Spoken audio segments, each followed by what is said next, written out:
From the beginning, SANS has been a mission-driven organization. We want to make the world a safer place.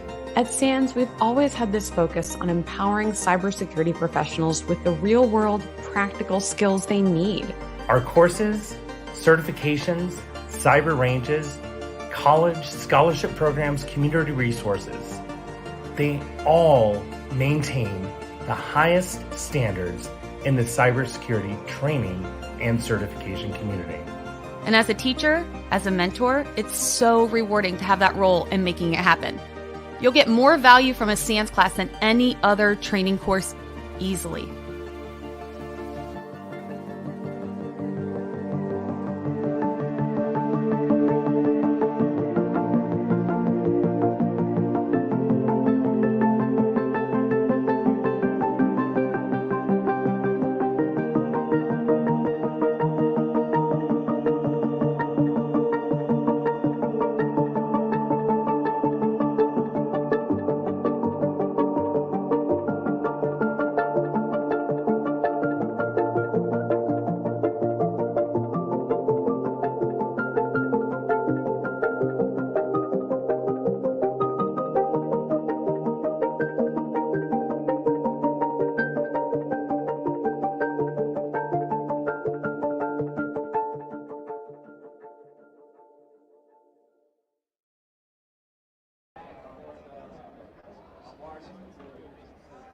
Hello and welcome to the final day here at the RSA Conference 2022. My name is Stephen A. Hart. I am the Director of Content here at SANS, and we are streaming live, broadcasting live from the floor. We are in booth 3416. If you're still here at RSA, we invite you to come over and come say hello, hang out in the booth with us.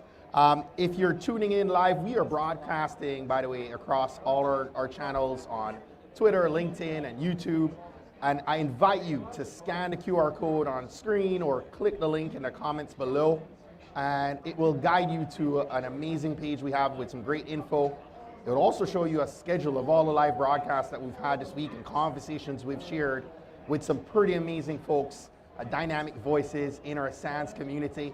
And I am so honored, excited, pleased to be joined by my brother, Mr. Chris Cochran. Chris is the co-founder and CEO of Hacker Valley Media, co-host of Hacker Valley Podcast, the creative director at Exonius, and so much more. Welcome, my brother. Thanks, man. Thanks for having me. Good to see you. Yeah, good to see you too. I'm so appreciative of having this conversation on the last day at RSA. Yeah, good timing. And you know, if there's one other person on the floor who is crushing it on live streams, Chris was doing that this week in the Exonius booth. And but Chris is part of the SANS family, right? Like, big time. We actually met through Jen Santiago, so big ups to Jen. Jen. And met through Jen back in January 2020 at CTI Summits, I believe. It was 2019. I wasn't here January 2019. Oh yeah, so we met at the CTI Summit 2020, but the story with me and Jen began in 2019. Yes. So you actually, I was told by Katie that you had attended a CTI Summit, right? Yep. Tell me the story. How did SANS come about? Yeah, that so connection? I was in the government for a long time, and when you're in the government, you can't really do a lot of the public speaking unless like you're a high-end official. So I kept it pretty low-key. I had a lot of stuff that I internalized, and I finally made my way to industry. And once I got into industry, I was still pretty low-key, and I finally made it to the CTI Summit, which my background is intelligence, and so I was able to be amongst my people in industry, in threat intel, and so I was super excited about that. And then during the summit, they said, hey, we're gonna open it up for lightning talks, little 5-minute talks, whatever you wanna do, just sign up. And I was like, you know what, I'm gonna give it a shot. I'm gonna hop on, I'm gonna talk. I think I talked about putting like people first, like putting stakeholders first for intelligence. Not much has changed. Right, not much has changed at all. Still talking about it to this day. But hopped up on stage. I didn't have any slides. I just kind of like talked from the top of my head. I had a couple points that I wanted to hit, and then I stepped off. As soon as I stepped off, Jen Santiago was like, hey, we need to connect. And I said, absolutely, let's do it. And that honestly started all of my communication, that started my awareness, that started all my content. That's what's up. That's awesome. And then at what point did you and Ron actually start Hacker Valley Studios? Yeah, we started Hacker Valley Studio in 2019 as well.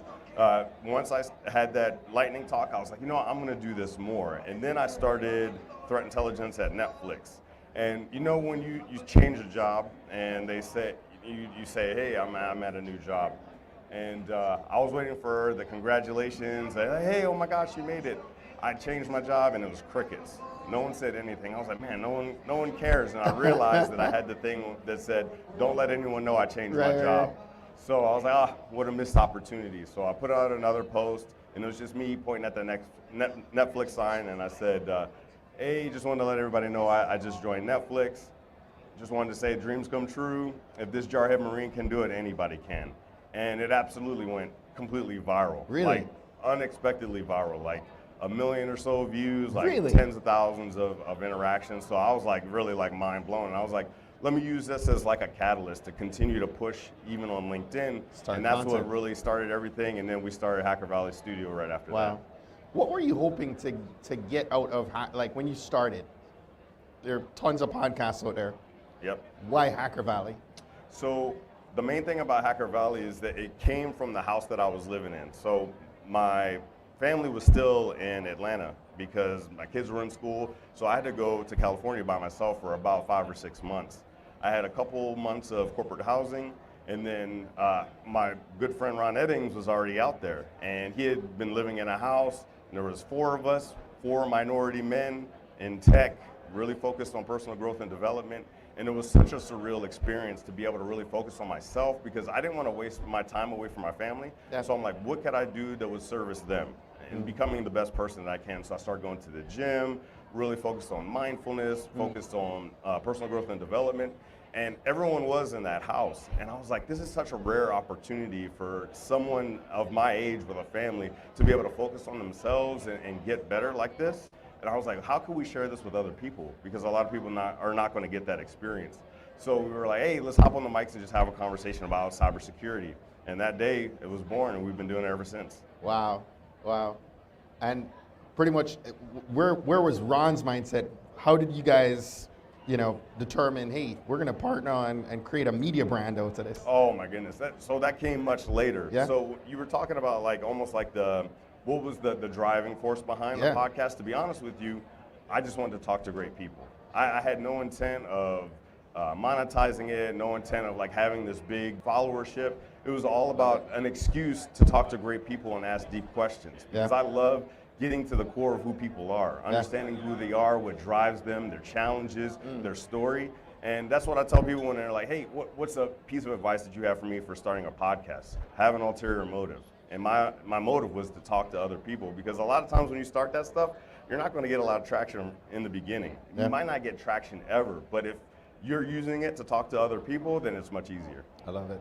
So what's your advice to folks in the cybersecurity space, right? Watching this conversation to say, hey, what, if anything, can I share with the world? How do you encourage them? Because a lot of people are like, I don't have a message. I don't have, I kind of want to stay in the background. Yeah. Right?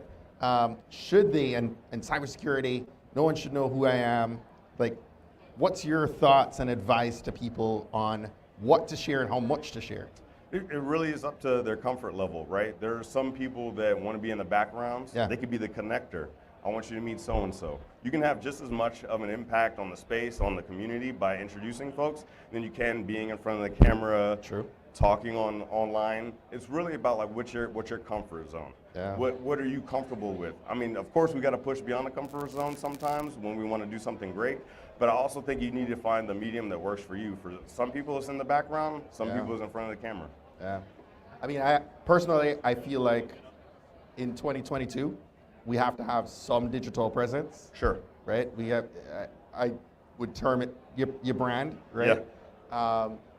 And having a digital footprint, because you're going to look for a job, somebody's going to Google you. Yeah, for sure. Right? And what they find leaves them more or less inclined to hire you or do business with you. 100%. And I think that content kind of aids the story that you're telling. 100%. I do believe that. I also honestly believe it depends on the level in which you are in your career. True. Like you could be somebody that's really well known.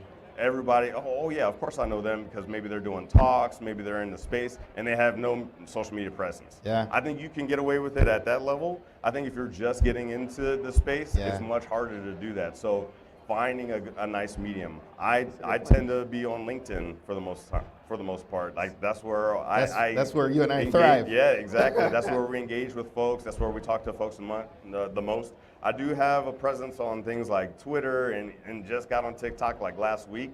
But that my home is LinkedIn. So find the space that works for you. Some people thrive on Twitter. Some people thrive on TikTok. And each platform has its own like nuances and culture. So I think if you're looking to put more into that digital space, find the place that works for you and really focus on it. So on TikTok, on Instagram, I see you kind of doing some moves on there. Yeah. How does that work? I mean, it all depends. You want to do something right now? Let's do it. Yeah. So like waving is my favorite. So it's being able to take it right. I love it. Let's do it. So like, put your hands up. You got to do it. Put your hands up. So like this, do your fingers up, knuckles up, wrist up, elbow, shoulder, chest, shoulder, elbow, wrist, fingers. Yeah, do it. I love it. So TikTok. Why TikTok? Why short form video? To be completely honest with you, I wasn't on TikTok until like last week, and that's because we had the Chief Security Officer from TikTok, Roland. He was in the podcast. We're going to do some collaboration stuff together, and we can't collaborate if I don't have an account. So I started on TikTok. From a reach perspective, TikTok is incredible. Yeah. I don't know what it is about their algorithm, the fact that they have 1 billion or so users, but they're able to reach a lot of people. And so also TikTok is a place where I want to be able to play with content. Yeah. When you talk about, folks talk about 0 to 1 and then 1 to 1,000. 0 to 1 is trying something, like let's see if this works, let's test it, right? Because you don't want to over invest into something and then have it like fall flat. I feel like TikTok is a great place to test content. So if you're, I want to test something that's like slightly funny. So you could do a 7 to 15 second TikTok. If it hits, maybe there's something here. Maybe I can invest into this in longer form content, whether it's a YouTube, maybe it's a live stream. But I think it's a good place to play around. So that I'm doing the dance stuff, I'm doing some comedy stuff. So it's a nice place to test stuff. Feel it out. I love it. I love it. So you're a threat intel guy. Yep. Yeah. Anything on that, with threat intel here at the show, we're at RSA, picking up any trends, any information here that you found interesting or surprising? Yeah, one thing that I found that was super interesting is that we're finally getting to a place where threat intelligence isn't the buzzword anymore, and I think that's great from a growth perspective because when you start talking about certain things that are in the buzzwords, a lot of people will roll their eyes at it. Even if it's something like very valuable, people start to, I'm so sick of hearing about this, right? People start to get sick of hearing about ML and AI. Yeah. People are starting to get sick of hearing about zero trust at this point. But I think a long time ago, maybe like 2015 or so, like threat intelligence was the big buzzword. And so a lot of people are kind of rolling their eyes.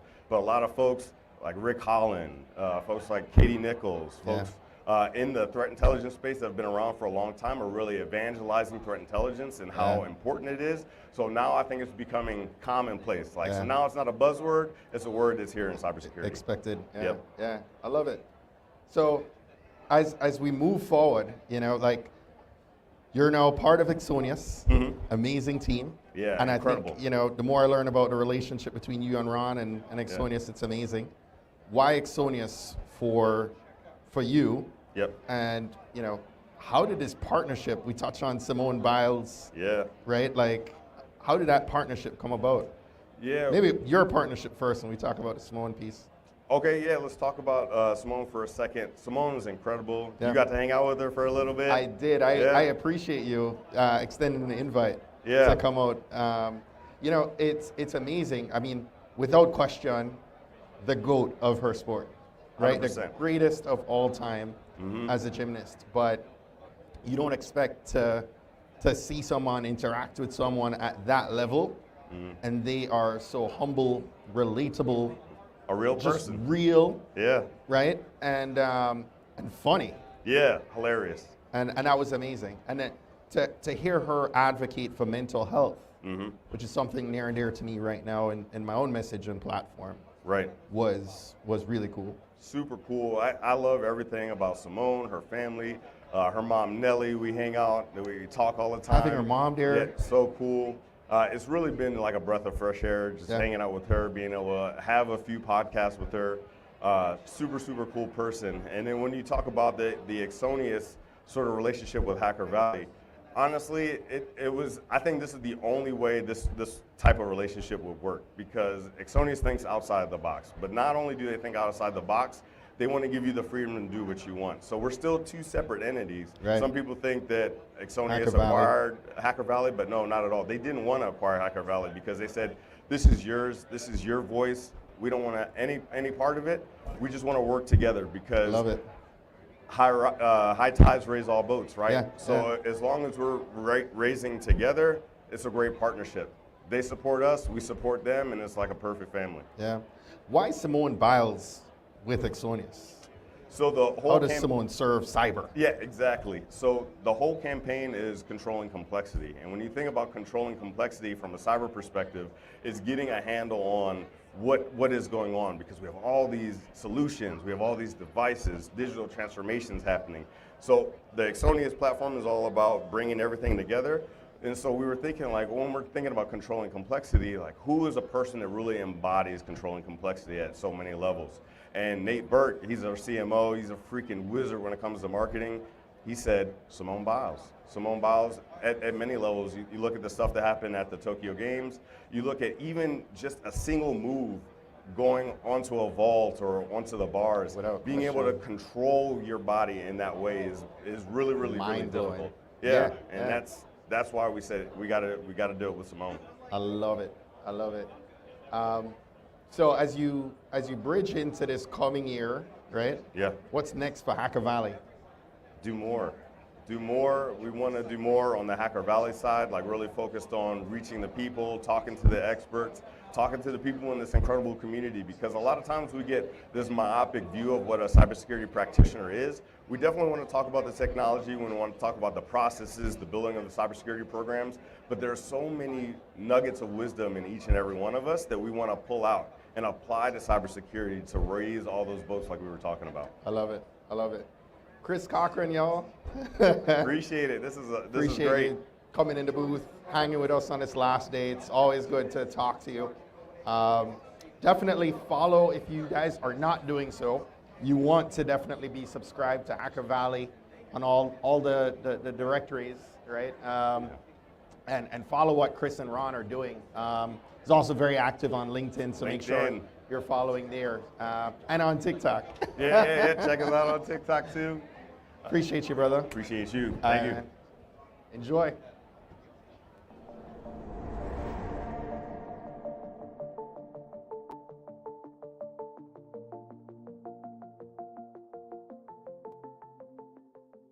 From the beginning, SANS has been a mission-driven organization. We want to make the world a safer place. That's one of the reasons why so many incredibly talented, highly respected security experts have wound up teaching here. The instructors you find in the classroom are not only renowned security practitioners, but they also excel in mentoring.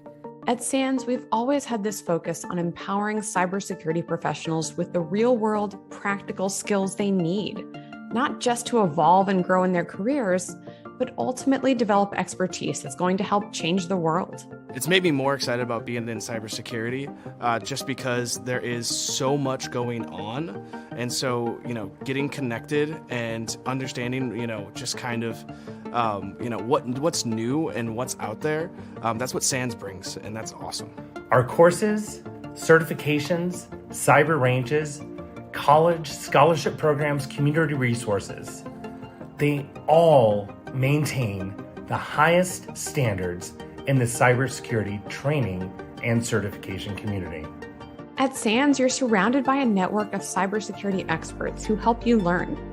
We want to help you solve a problem and teach you the skills to solve your future problems. And we're really proud of the community we've created. which has practitioners from around the globe coming together to share knowledge to stay at the cutting edge of adversary tactics and defense techniques.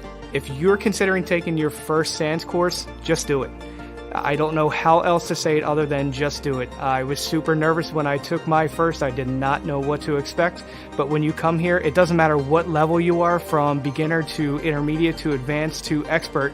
I'm going to say you're going to pick up on something from either the instructors or the students, because the level of expertise and the level of education that you get here, you cannot get anywhere else. SANS students are learning the skills they need to change the world. To make the world a safer place. And as a teacher, as a mentor, it's so rewarding to have that role in making it happen.